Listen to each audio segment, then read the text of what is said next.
sebetulnya orang sebagai yang sudah ditetapkan tersangka itu memang nggak harus ditahan sepanjang orang ini tidak melarikan diri. Itu sudah ada pencekalan. Sepanjang orang ini tidak menghilangkan barang bukti, itu sudah disita, videonya sudah disita. Tapi alasan ketiga, tidak mengulangi perbuatannya, ini yang tidak bisa dapat jaminan dari Ahok. Buktinya, baru sehari ditetapkan sebagai tersangka, dia sudah membuat blunder baru.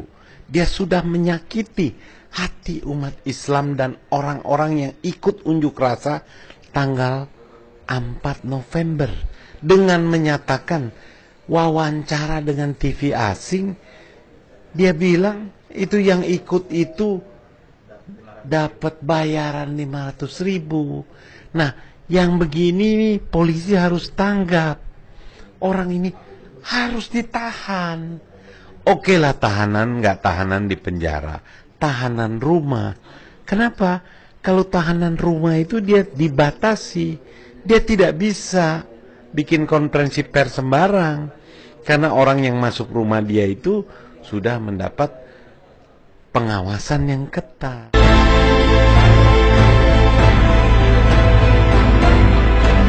Ya, saya kira begini, karena hukum berlaku sama buat setiap orang. Saya termasuk yang merasa sangat dirugikan karena saya ikut pada saat unjuk rasa tanggal 4 November. 14 Oktober, 4 November, dan yang 4 November ini dia bilang, kita dibayar, ini kita harus melaporkan ini ke kepolisian, karena ini bentuk perbuatan yang melanggar pidana. Ini hukum pidana, ini harus ditegakkan. Ahok harus diperiksa, dia harus bisa buktikan, apalagi dia mulai bawa-bawa nama Jokowi. Jokowi tahu itu semua, bahwa kita ini dibayar. Demo-demo yang dibayar ini, saya kira ini penyesatan. Jadi kita lapor, kemudian kita awasi terus. Dan saya berharap pemerintah jangan memperpanjang ini urusan. Urusan ini sangat sederhana. Contohnya ada orang yang menista agama langsung diproses, dipidana, selesai. Gitu.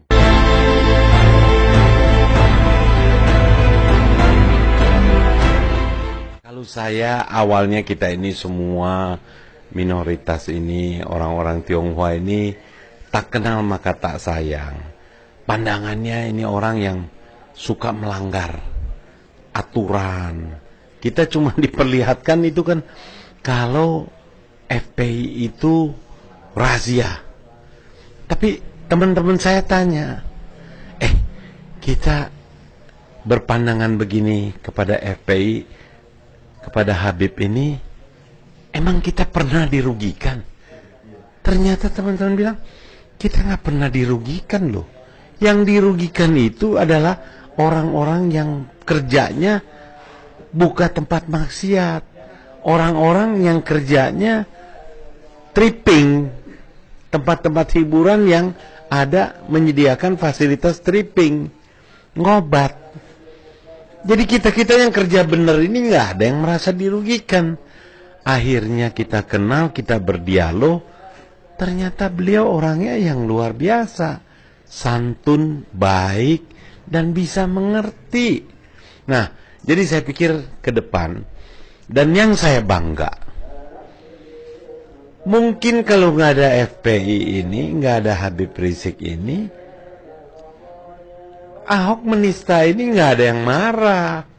Ini yang saya senang, beliau tampil terdepan memelopori, tapi adem, nggak dikasih briefing. Tidak karena Ahok ini Tionghoa, tidak karena dia Kristen, tapi karena dia menista agama. Demikian juga pada saat di KPK. FPI turun demo itu bukan karena dia Tionghoa, bukan karena dia Kristen, tapi dia korupsi. Ini yang menyebabkan saya jadi sama, seiring dengan Habib Rizik dan teman-teman FPI, bersama-sama berjuang. Jadi gerakan kita ini bukan gerakan rasialis. Gerakan kita adalah gerakan menuntut keadilan untuk menjaga negara Pancasila ini supaya tetap utuh, tetap bersatu. Bersatu utuh itu kalau semua diperlakukan adil. Kalau agama mayoritas yang dinista tidak bisa diadili, bencana ini. Nggak ada lagi orang yang percaya kepada hukum. Jadi saya kira pandangan negatif terhadap Habib Rizik ini harus dibuang.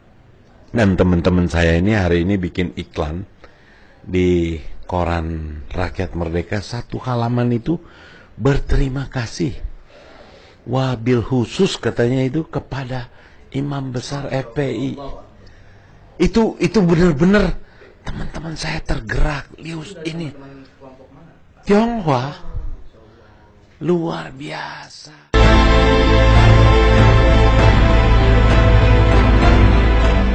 Itu udah biasa. Ini kelompok Ahok ini justru dia yang memecah persatuan yang sudah terbina baik selama ini. Dia selalu menyebarkan isu-isu yang menimbulkan pertentangan antara agama, antara suku. Nggak ada itu. Kalaupun ada demo ini, kalau ada besok demo lain itu, karena pemerintah tidak bisa menegakkan hukum, itu pasti ada demo lagi. Jangan dipikir masyarakat Indonesia atau khususnya umat Islam takut sama gas air mata, takut tembakan-tembakan tentara polisi. Nggak ada. Sekarang bisa tenang ini karena lagi melihat kesungguhan, keseriusan penegak hukum melaksanakan hukum. Tapi kalau dia main-main, jangan salahkan.